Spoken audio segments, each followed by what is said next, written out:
Amen. Haiwa ndinokuchingamidza mose muzita raMambo Jesu ndichiti haleluya. Ndinotenda Mwari manherano, ndinoda kutenda Mwari nenyasha dzavo. Ndofungi kuda kukwazisa vafundisi vari pakati pedu. Tine vazodziwa vaMwari, takakomborerwa mumusangano uno. Jehovha vakatitumira vazodziwa wavo vakawanda, zvokuti vanoda minamato, vanoda kutaura navo one on one. Tine vazodziwa vakawanda zvokuti take an advantage of that. Nguva yemusangano ndiyo inguva yatinosanganiswa nevaranda vaMwari vakasanangurwa kuiswa pakati pedu.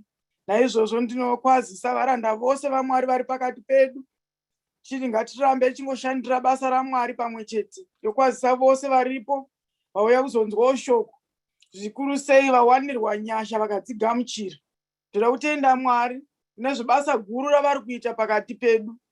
Chasiyira kuti muverengi wangu andiverengero scripture yatinayo manherano, nguva yedu ichifamba. Amen. Haleluya. Kundinzwa here? Tiri kunzwa isi. Haleluya. Totenda Mwari zvikuru nayo inguva ndinokwazisa vese mese muripo hama dzese muna Kristu. Chiverengo chekutanga chinobva kuna Isaiah chapter 43 verse 18 na 19. Musoro weshoko unoti kutiza kubva Bhabhironi. Verse 18. Musarangarira zvinhu zvakapfuura, musafunga zvakaitika kare.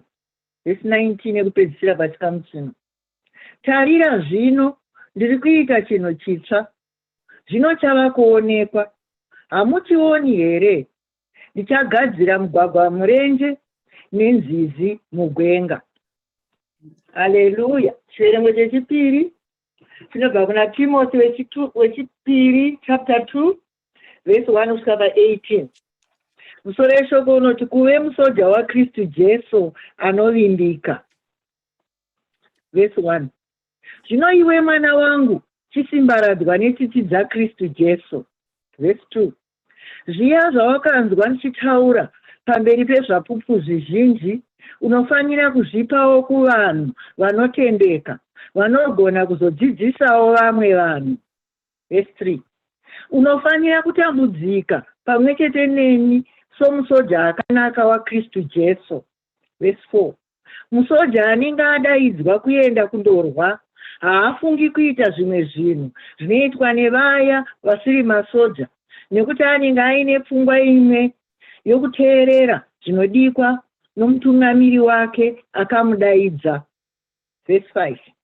Munhu anopinda mumakwikwi okumhanya haapiwi chiremba kana achimhanya asingachengeti mirau yemapitse. Verse 6. Murimi anoshanda nesimba ndiye anofanira kupiwa michero inotanga kuibva. Verse 7. Funga nezvandinoreva izvi, nokuti tenzi achakuita unzwisise zvinhu zvose. Verse 8. Rangarira Jesu Kristu akamuka mukufa, worudzi rwaDhavidhi, sezvinoreva mashoko akanaka aJesu. Verse 9. Mashoko akanaka andiri kutambudzikira, ndichisungwa nengetani segororo, asi shoko raMwari harisungwi nengetani kwete. Verse 10. Saka zvino ini ndakasunga ndichishinga panhamu dzose nokuda kwevanhu vakasarudzwa naMwari, kuti ivo vawanewo ruponeso rwuri muna Kristu Jesu, anogara achiremekedzwa kusvikira rini narini. Verse 11. Izvi zvinhu ndezvechokwadi, kuti kana takafa naye tichazogarawo naye. Verse 12. Tikaramba takashinga tichazotongawo pamwe chete naye, kana tikamuramba iye achazotirambawo. Verse 18.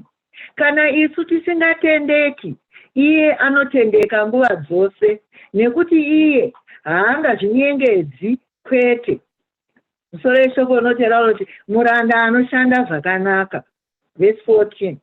Iwe uchidza vanhu vako zvinhu izvi, uchivatsidzira pamberi paMwari kuti varege kupikisana nezvemazwi. Hazvina chazvinovabatsira, asi kutoti zvinotemesa misoro yevanenge vachiteerera. Verse 15. Edza nepaunogonera kuti Mwari afadzwe nezvaunoita, somuranda asinganyadziswi nebasa rake, anodzidzisa mashoko aMwari echokwadi nenzira yakarurama. Verse 16. Ibva pavanhu vasingadi Mwari, vanokurukura nezvoupenzi, zvinosundidzira vanhu kure naMwari. Verse 17. Zvinodzidzisa vanhu ivavo zvinonyenga seronda. Vamwe vevanhu ava ndivana Himenasi naFileto. Verse 18 yekupedzisira. Ava vanhu vakatsauka ndokusiya chokwadi, vachingoita nharo dzokuti kumuka kwavashakabvu kwakatopfuura kare. Saka pakuita nharo idzi vanopikisana norutendo rwevamwe vavo. Ngaakomborerwe mashoko atenzi anoperera pano manherano. Haleluya. Amen, amen. Aiwa, ndinotenda zine kuverenga kwakanaka. Mwari varambe vachingokushandisa mubindu ravo, varambe vachikupai maziso anoona kuti murambe muchiverenga shoko zvokuverenga kwamunoita. Amen. Haleluya. Amen. Ngatinamate. Baba makatendeka muzita ramambo Jesu, ndinokutendai. Ndinokunamatai manherano. Ndinopa mbiri yose kwamuri. Mweya mutsvene, ndinokutendai kuti muri pano. Ndinokutendai nemachinda edenga amira mukati memba ino, mukati menzvimbo ino. Mwari, ndinokutendai kuti nguva dzose pamunondituma handiendi ndega, ndinoenda nemi. Saka ndinokutendai kuti mandituma kuvanhu venyu, ini ndakudzikira imi mukwirire. She, ndinokumbira kuregererwa nemi. Muromo wakuda kutaura shoko renyu Jehovha unotaura mashoko asina kururama. Ndinogara pakati pevanhu vanotaura zvisina kururama. Ndinonamata chitorai zimbe rinobva paaltar yenyu tenzi, muchibata iwoyi muromo, kuti zvandichataura zvigobuda ari mashoko aroma matsvene. Ndinonamatira mwoyo ichagamuchira kuti Ishe wangu shoko renyu riwere pavhu rakanaka, kuti rigobereka zvibereko zvinogara. Ndinodzosera mbiri kwamuri kuti imi Mwari mugokudzwa. Muzita nemuropa raJesu ndanamata. Amen and amen. Amen. Tinotenda Mwari manherano neshoko kuverengwa kwakanaka kwaitwa shoko raMwari. Ndinofarira chaizvo kana uchiverengwa shoko takateerera, nokuti muverengi ndiye anoparidza, ndo mharidzo yekutanga. Imwe nguva ndinozosiya mamwe mavhesisi anenge ari mukati, asi kana tikateerera shoko richiverengwa tinobva tarinzwisisa. Manherano ndinoda kutaura the raising the kingdom army. Musangano uno uri ndewekuraise makingdom armies, hondo yaJehovha, masoja aMwari. Mwari vari kugadzira army yavo. Musangano uno tauya kuzogadziriswa, to prepare. He was preparing us for 10 years. 10 years engeri years of preparation. Takanga tichigadzirirwa. Minzwa iyo iri kutibaya enge set up for a preparation for a kingdom. Kune hondo yekingdom iri kuda kunorwiwa kana tinge tabva pamusangano pano. Saka taona kuti manherano kuti tiite equip, tigadzirise madzimai, nekuti women of dominion ndeyekusimbisa vakadzi. Zita redu rekuti dominion nekuti takapiwa simba to go and subdue the nations. Takapiwa simba rekuenda kunotora. Saka taakuenda kunotora, asi haungaendi kunotora kana usina kupfeka nhumbi dzekurwa nadzo. Saka manherano Mwari vari kuda kutipa nhumbi dzekurwa nadzo dzinotaurwa kuna vaEfeso, kuti we have to put the whole armor of God. Mwari vari kuda kutaura nesu zvavataura kuna Isaiah, kuti forget the past. Chikanganwai zvakaitika. Chitarisai zvandakuda kukuitirai. Hanzi hamusi kuzviona here? Vadikani, tikatarisa zvese zvaitwa naJehovha kubva Friday night, tikatarisa zvaitwa naMwari the whole day, ndo zviri kutaurwa naIsaiah kuti zvandakuda kukuitirai zvinhu zvitsva. Madzimai edominion, after this 10 years of preparation, pane basa rakatimirira. Madzimai edominion akanga isingori minzwa yaingotibaya aiwa, yaive minzwa yaive nepurpose.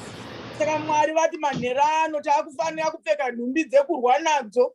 Vamwe vedu tapuwa madeliverance maskati, yange isiri deliverance yako wega, yange iri deliverance ine assignment.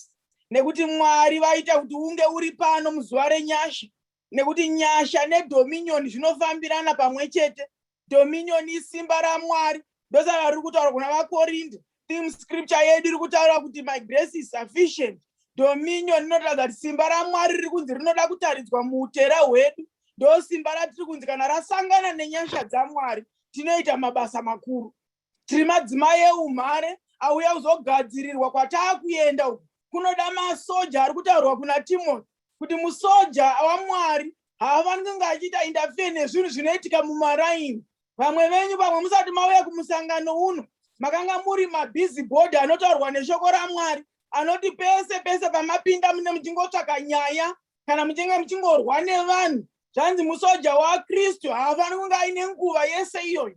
Ndanga ndichitarisa masoja ndikaona kuti baba vedu vakanga vari musoja. Vakanga vachiti kana voenda kutraining unovanzwira tsitsi nekuti masoja kana achitwa training inenge yakaoma. Kana vakuzotumirwa kana kuIraq kana kuCongo kana kupi waiona kuti tinotonamata kuti vadzoke vari mupenyu.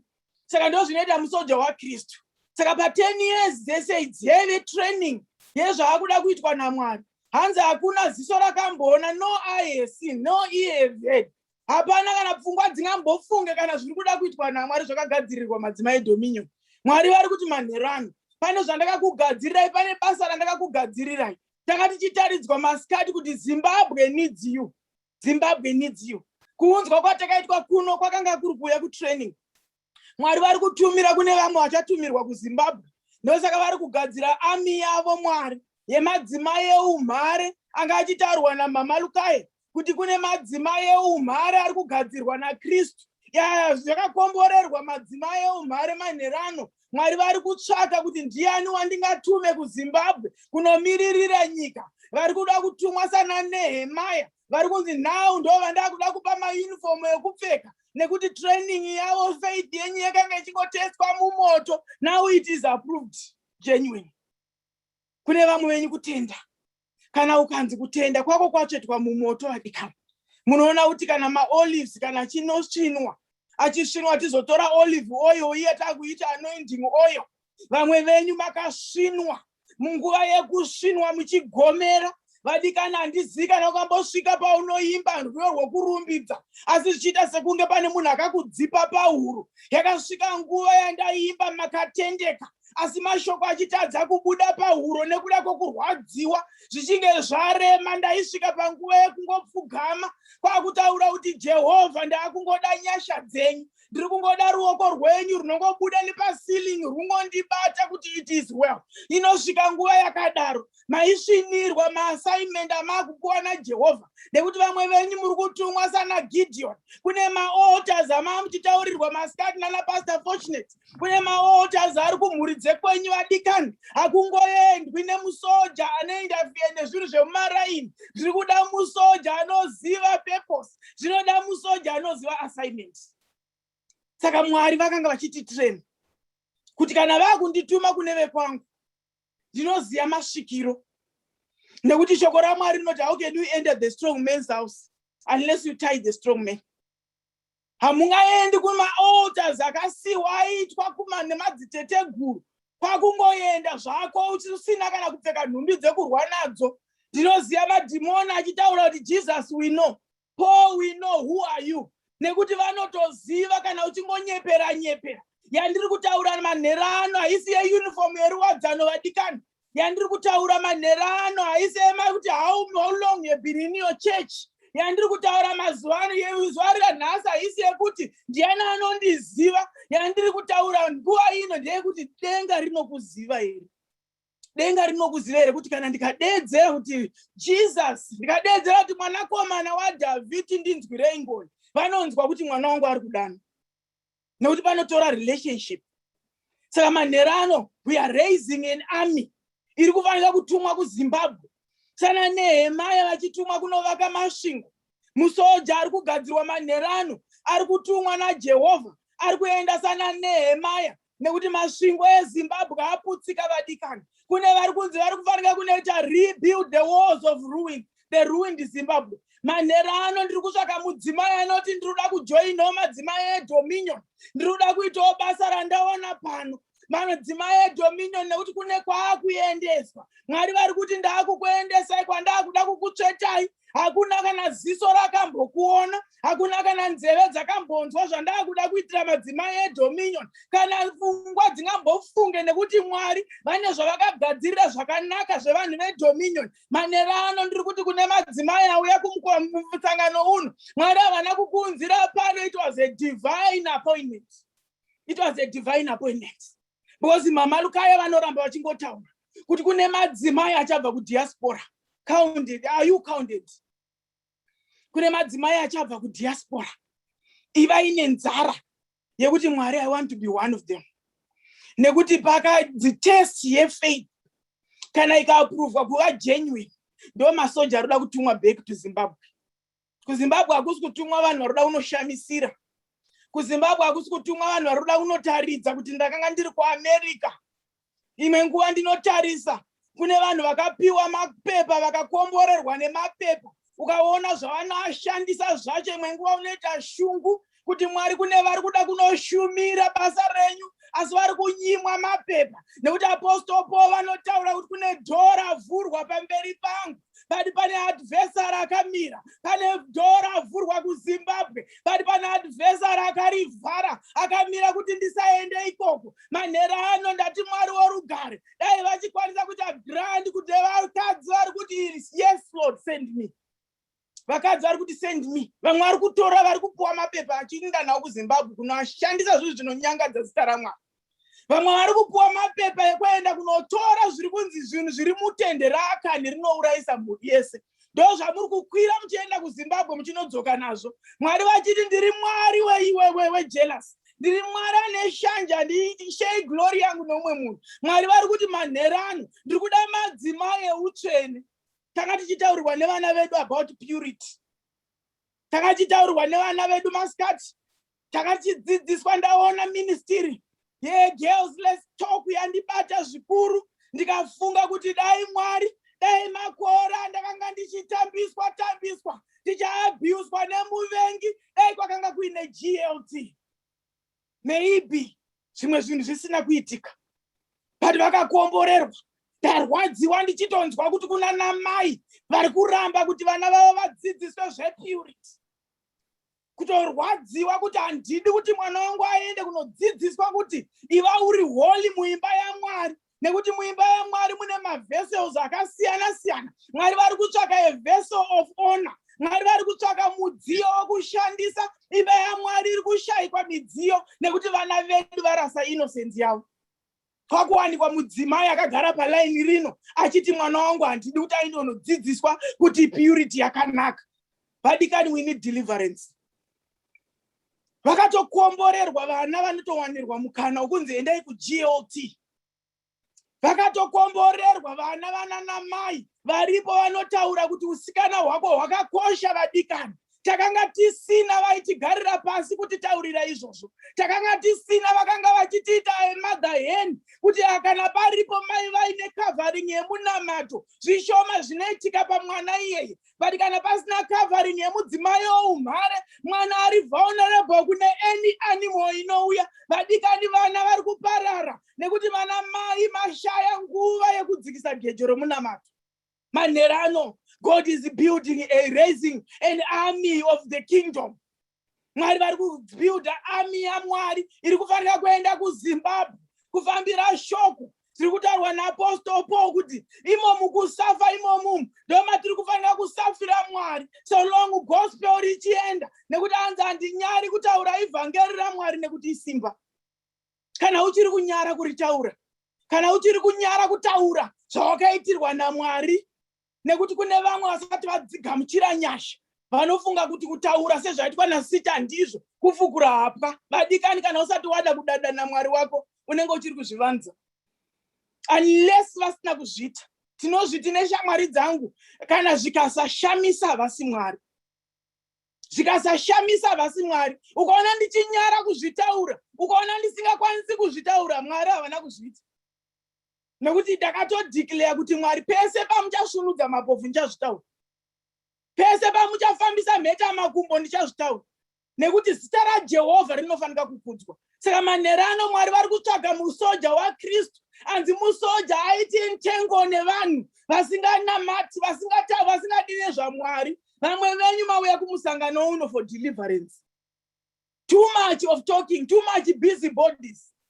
Kana tadzokera tabva kumusangano, ndo panonyanya ipapo. Munhu chingobva kumusangano, mazovaona here, mazozvinzwa here, mazoona here zvanga akapfeka. Vadikana, handi yemusoja watiri kutsvaka manherano. Tiri kutsvaka mudzimai weumhare. Gideon asati asangana nenyasha, anofunga kuti he is from the lowest clan. Anofunga kuti mhuri yawo ndeyepasi pasi. But paanozonzi kwaziwai murume weumhare, anotoshamisika neidentity. Kune vamwe venyu vauya kumusangano wano usingazivi identity. But maakudzokera maakuziva kuti you are a daughter of Zion. Maakuziva kuti you are in the kingdom army. Maakuziva kuti you are a peculiar people. You are a holy nation. Zimbabwe is a holy nation. You are a treasure to the Lord. Kune vauya vasingazivi identity iyoyo. Vadikani pane patakanga ndisingazivi identity. Ndichidedzwa mazita akangosiyana siyana. Zvidedzwa mazita akangosiyana siyana. Ndiri mwana mudiki, ndakazosvika pakunobvunza mbuya kuti zita rakadai rinomboreveiko. Vadikani vakatonyara naro nekuti handina kuziva kuti rairevei semwana mudiki. Asi handina kuziva kusvika ndatobvunzawo kuti sei ndichidedzwa zita iroro. My identity yakanga yachinjwa nemuvengi nekuda kwemasituation eupenyu. Vamwe venyu mauya venyu vakadzi vealabaster jar. But Mwari vari kuti zvamuri kuita izvi, it's a memorable thing. Madzimai eDominion, basa ramuri kuita munongoita funga kuti pamwe angori magrazi nemaheta atiri kungoendesa nemasunscreen. Vadikani hamuzivi zvamuri kuita kuvanhu ivavo. Hamuzivi zvavanoita kana vachinge vatambira heti iyo. Zvataurwa kuna Corinthians. Mama Kai vakatomboitaura vhesi iyo. Una 2 Corinthians 9:12 inototaura kuti zvipo zvatinopa vadikani, hanzi kana zvichinge zvasvika vanzimai eDominion, muchinge matora maheti enyu nemasunscreen, onosvika kune vanhu vakazvidzika, asi vari vana vaMwari vanodanwa nemazita nevanhu. Hanzi kana zvichinge zvasvika ikoko, pavanotora vachipfeka vachiti makatendeka, hanzi zvinounza glory yaMwari, zvichizounza makomborero kuDominion. Saka vanzimai eDominion tine basa rekuita. Tine basa rekuita. Mwari vakanga vachitaura neni. Umwe musi ndichienda kuappointment yeizvo zvamaona zvakanga zviri mugumbo rangu. Vadikani ndiri muappointment ndichienda. Ndaimba makatendeka Jesu, makatendeka mutsvene. Ndikati vana venyu Mwari. Ndakasvika pandakati it is well. Kana zvichireva kuti chiri mugumbo rangu chinoudza mbiri kwamuri Mwari. It is well. Ndikati kana zvichireva kuti mati hamuchabvisi henyu simbi, asi inounza rumbidzo kuzita renyu. It is well. Ndikati Mwari kana simbi iri mugumbo rangu ichiita kuti kuite nherera inodya chikafu kuZimbabwe. It is well. Kana zvichireva kuti simbi inondichengeta munyika muno, kuti kwaane chirikadzi inowana chekupfeka. It is well. Vadikani ndauya zotaurira mudzimai kuti zvauri kuita go through is for the gospel, kuti shoko raMwari riende kunyika dziri kure. Kune manations akamirira mudzimai weDominion. Mwari vari kuti ndakukutorai mazvinzwa masikati, kuti taakutorwa kuenda to nations. Kuma nations akwendi masoja emanga manga. Kuma nations kunoendeswa vanhu vane faith iri approved genuine. Kusvika watoiswa mumoto ukabuda. Vamwe venyu muchirimomo mumoto muchiti Mwari ndinobuda rini mumoto uyu. Mwari vakati ndinokuburisa kana wafanana neni. Hausati wafanana neni. Matauriro ako hasati afanana neni. Madiri ako evanhu vangu hasati afanana neni. Rimwe zuva ndakarara, Mwari vakanditaridza umwe mufundisi nechechi yake. Vakanditi uri kuona mufundisi uyu. Ndikamupa vanhu 175 vanobuda.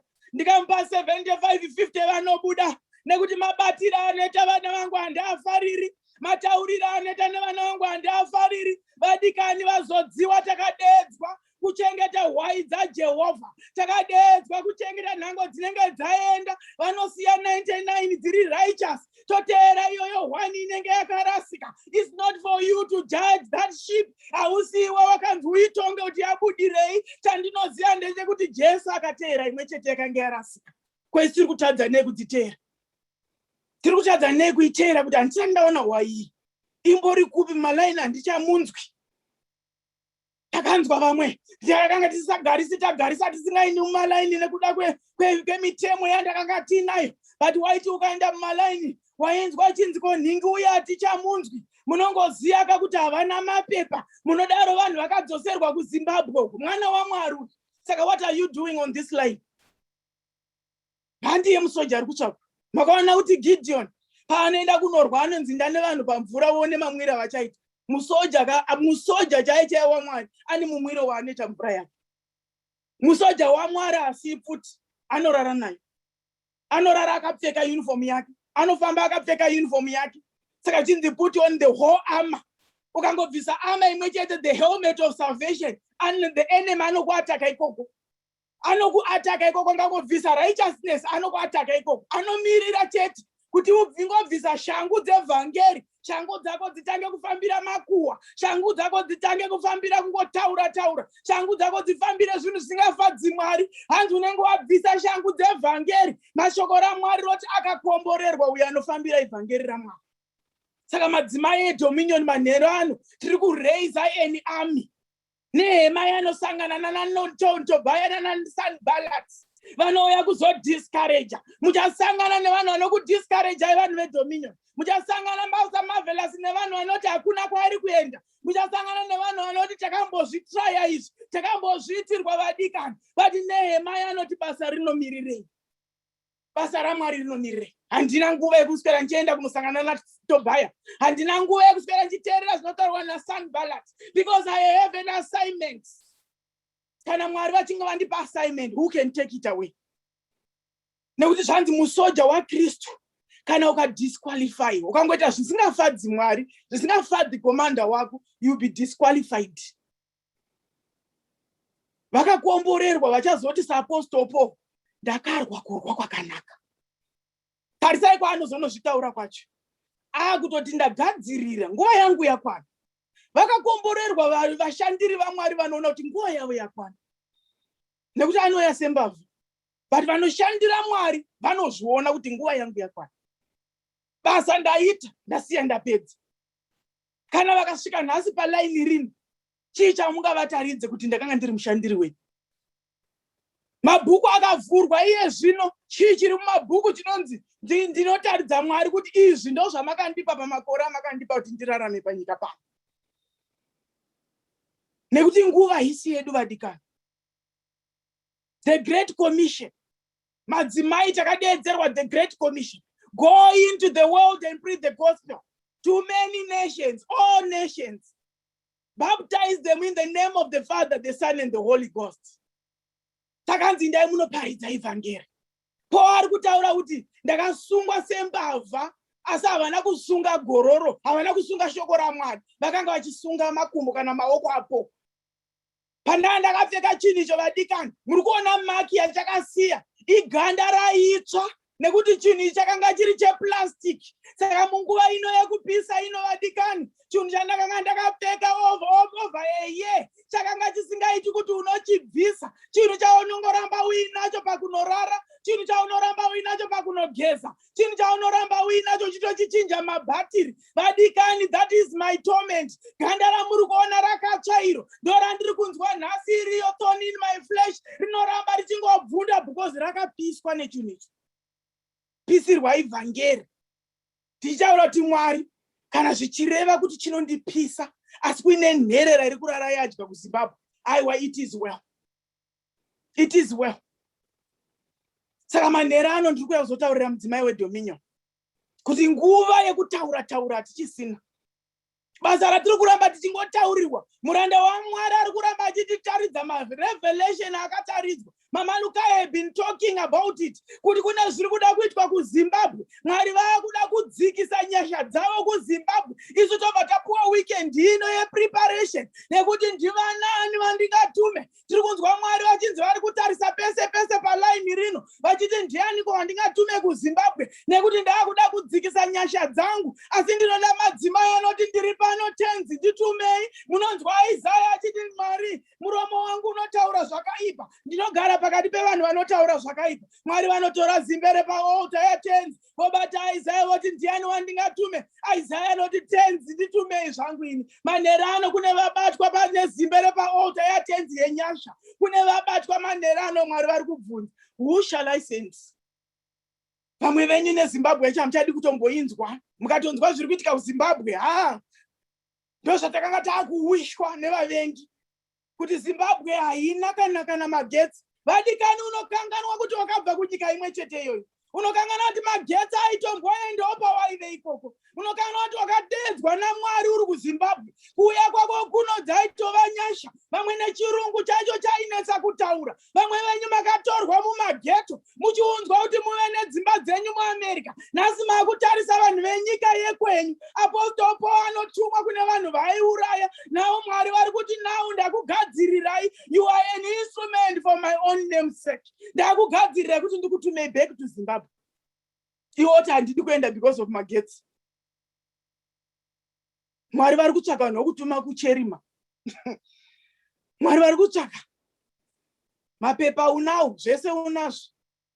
But ukafunga condition iri kuZimbabwe, kana kana aunotodeclare kuti inini kana Zimbabwe minus me. Saka hausi wandi kutaura nezvake manherano. Tine madzimai ari pano anonamata. Tine varanda vaMwari vanoti zviri kutaurwa naApostol Paul kuti inini I boast in my weakness, I boast in my insults, I boast in my hardship. Why were we going through all that? Mwari vaitireko kuti ndimborara nenzara vadikani, kuti kana ndinge ndatumwa kune vane nzara au fit in. Mwari vaitireko kuti timbokuurirwa hembe dzekupfeka tichikura, kuti handizonzwisisa nherera riri kufamba neguvhu riri panze ndipo chekupfeka. Kana usina kuita go through that, how are you going to minister to those people?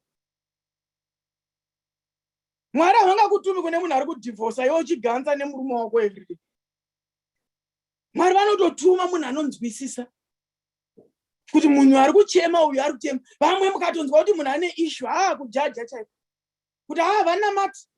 Ndakambonzwa imwe statement yakanzi vanongoti vanoti Mwari ndofunga vane chivi chavakaita chete chaasina kupupura, ndosaka ari kupanishwa like this. Vadikani, waive munzwa wegospel.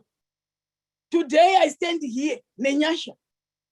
Dai ndaiziva kuti munzwa iwoyu wandaive nawo ndichiitirwa zvese izvi zvaizondisvika pandakamira pano nhasi. Pamwe misodzi mweya ndakachema ndisina kutomboichema.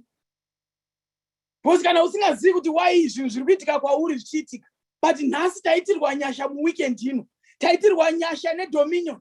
Kuti Mwari vati ndaunganidza madzimai eDominion. Ndanga ndichitarisa ndichitaura neshamwari yangu masikati. Ndichiti unoona kunaka kunoita Mwari. Dai muchiti COVID yes yakauraya vanhu. COVID yakaita zvayakaita, asi ine zvakanaka zvayakaita. Ine zvakanaka zvayakaita because nguva yekunzi vanhu vaakuenda kuCalifornia. Vane mapepa, kune vakanga vasingambofungi kuti kune vasina vanotoda kuenda. Tine vamwe vanhu vaida kudhiraivha nevamwe kuenda kumastates aitirwa Dominion vedu we. Waizoona munhu achinjirwa zvinhu panguva last minute zonzi aiwa isu hatichakwanisi kudhiraivha nekuti it's a long drive, I want to fly. Last minute umwe mwana waMwari ari kuchemera ndoda kungoenda kuDominion. Zvese zvitine chingozviona chingozvinzwa. Zvonzi bear each other's burden. Iwayo tinoskipa mameseji akadaro. Tikaparidza moti totuka. Saka totoparidzei nokuti vhangeri ratiri kuparidza riri kufanira kuendesa mumwe munhu kudenga. Vhangeri ratiri kuparidza rinofanira kuendesa munhu kudenga. Nekuti takanzwa mavhangeri akati muchatenga dzimba, takanzwa mavhangeri akati muchatenga dzimota, asi ndakaona vanhu vachizonoraswa mweya yavo vaine mota idzodzo. Ndauya zotaurira mudzimai weDominion kuti kwataakuenda go in and preach the gospel, true gospel. So endure in your hardship. Endure in your suffering. Maministry amakapiwa naMwari. Famba ine presence yaMwari. Takanga tichidzidziswa kuwomen of faith. kuti fambai nepresence yaMwari. Kwese kwamuri kunotumwa, you cannot go by yourself. Unofana kuenda nepresence yaMwari. Moses anoti kana mukasaenda neni handiendi, asi ndikaenda nemi Mwari ndinoziva zvinoita. Anoitungamirirwa naMwari. Kwese kwaachava mutuma, zvese zvinonoita nange kusina magetsi. Nekuti zita raJehovha rinofanika kukudzwa. Tinavo vakatuta vakaenda kuZimbabwe kunoita basa raMwari vari kuZimbabwe. Dai taiwanirwa nguva yekuti titaurirwe kuti vice president wedu aripo nhasi, dai aitiudza kuti condition yekuZimbabwe yakaita sei, taita anopenga nekuti akaenda ikoko sei achibuda munyika ino. Asi vari kuda kuenda, vane limitations. Door ravhurwa, Apostle Paul vanotaura. But there is an adversary. Kwatakuda kuenda uku kunoda musoja akapfeka nhumbi. Chanzi musaende kunoita intengo. Nekuti pane training, masoja anotrainwa. Takaona izvi neathlete anga achitaurwa. Vadikani tisati tauya kunyika ino maona picture yemamboona kwokutanga. Ndo zvandakaita ndaitoti dai ndakaziva kuti kuno kune inonzi Boston Marathon. Pandakasvika kuno ndisina kudya McDonald's. Ingadai ndakanga ndichingomhanya zvandaiita kumusha vadikani. Nekuti taimhanya mastadium yamwe, taimhanya kwana Marange kwese kuya kusakubva. Takamhanya tirimo nhasi ndakutadza kuzviita. Nekuti kwaive netraining yataita. Asi kune mutemo wandaona wataurwa naTimothy, kuti wataurwa naApostle Paul, wataurwa naTimothy kuti musoja anenge achitrainwa akafanana nemuathletes. I remember imwe nguva Pastor Peter vachimbotitaurira story yekuti vachimhanya, iwo mhanya uchipingirisha vamwe, uchimhanya uchipingirisha vanhu unoita number 1 uko. Wafunga kuti ndiwo wawina. Saka zvanzi you are disqualified because wapinda mulane romumu. Vamwe venyu you are operating in a wrong lane. Kana wakanzi muvhangeri enda unovhangeri. Kana wakanzi usher, be an usher. Noti Mwari vana achitidana vanotipa assignments. Usapinde ma-assignments ausina kupiwa naMwari. Noti yako assignment inenge yakangogara. Kana tanomira pamberi takunzi well done, good and faithful servant. Unenge uri wega wamira pamberi paMwari. Noti right now tiri kugadzirira crown. Crown iri kutaurwa kuti Mwari vamwe Jesu vachauya vakabata ma-reward. Vachanzi kune crown ichapiwa ivavo vachakunda. Vacharutaurwa madzimai eDominion ari kuchinja zuva ranhasi kuti 10 years of preparation vadikani. Kwakunotarisana nehondo, kwakutadza kurwa hondo iyo. Nekuti Mwari vanoti ndinoenda nemi kwamuri kuenda kwacho. Nekuti ndini ndiri kukutuma, kana ukangoenda watumwa naMwari vanoenda newe. Hazvine kuti wakakombwa nehondo dzipi, nekuti dzichangoya. Apostle Paul ari kutaura kuti endure in your hardships, in your suffering. Kureva kuti kusafa kwaKristu kunongoramba kune muKristu. But chatinoziva ndechekuti tiri vakundi nekupfuurisa. Ma-arrows anotomboshutwa, zvinhu zvinotombotumirwa nemuvengi, zvombo zvinotombogadzirwa nemuvengi, but chatakakomborerwa ndechekuti tiri vakundi nekupfuurisa. Nekuti tine simba ratakatakura, simba ratataurirwa kunzi dominion. Takapiwa simba rekunotora. Takapiwa simba rekuenda kuma-altars iwayo. Tichienda kunoaparadza zvatachidzidziswa masikati, but hakuendwi nemunhu akabata zvinhu zvemuvengi mumaoko make. Nekuti vamwe venyu munhu akaita saAkani, mumatende menyu mune zvinhu zvaSatani. Saka you cannot go and fight the devil iwe uine zvinhu zvake mumba make. Go and clear. Kana muchinge mabva pamusangano, endai muno clear zvinhu. Mochienda kunorwa hondo semusoja akanaka. Nekuti zvimwe zvezvinhu zviri kuuraya mhuri yenyu, zvinhu zvamuinazvo mudzimba dzenyu. Mwari wedu anoti inini glory yangu I will never share with anyone. Mwari watinonamata vashayi glory nen'anga. Mwari watinonamata vashayi glory nemasvikiro. Mwari watinonamata vashayi glory nemachira ambuya. He is a jealous God. That's how I love that God. He is a jealous God. I cannot share him with anyone. Kana Mwari ukaona waitirwa hanzi vanoziva Mwari wavo vanoita mabasa makuru. Vana Daniel vakati kana nango mukandite I will still pray 3 times a day and I inongonamata. Vana Joseph vakati aya kuzokurara nemukadzi waPotifa kana ndinoziva Mwari wandinonamata, mwiri wangu itemberi yangu yamutsvene. Kana uchinge wadeliverwa, wasiya zvivi, chinoita kuti wabva pamusangano pano unodzokera kumarutsi chi? It's because hauna kubvuma nemwoyo wako kuti ndoda kuita musoja waKristu, masoja aKristu. Be ye holy for I am holy. Hazvinei kuti uri single, mwiri wako itemberi yangu yamutsvene. Saka Mwari vari kutsvaka masoja. Mwari vari kubuilda an army. Iri kutaurwa naMamalukai. Are you going to join Mamalukai kuti nini ndiripo ndoda kuenda nemi? Are you going to join the women of God? Tine vakadzi veumhare mapastors ari paline rino. Atinoona kuti madzimai anonamata nekutsanya. Andinototsuka kuti nda Mwari ndikakwanisa kufamba neuyu. Kuti ndione kuitwa impact that is spirit iyo yekunamata. Yekunamata nekutsanya. Spirit yekutya Mwari. Spirit yekuda Mwari. Saka manherano tawezogadzirira musoja. Kuti tichiparadzana mangwana makuseni. Tava kuti musangano weDominion wapera. Tinzwe matestimony anoti pandakabva kumusangano weDominion. Pandakaenda ndakasangana nenyasha. I was blind but now I see. Nekuti zvinhu zvatakaita go through pa 10 years. Zvinhu zvatiri kuita go through. Ukaona Mwari vakutaurira kuti faith yako is now approved genuine. Then you are approved for the work. You are set apart. Ndichipedzisa manherano. Tira kutaura kune madzimai. Kana usati wagamuchirawo Jesu uyu muridzi wenyasha. Pachaitwa minamato. Manherano kuchaitwa munamato vedu we. Musangoende kunorara ndozuva rekupedzisira. Ndousiku hwokupedzisira. Masikati taswera tiripo. Tichinzwa madeliverance.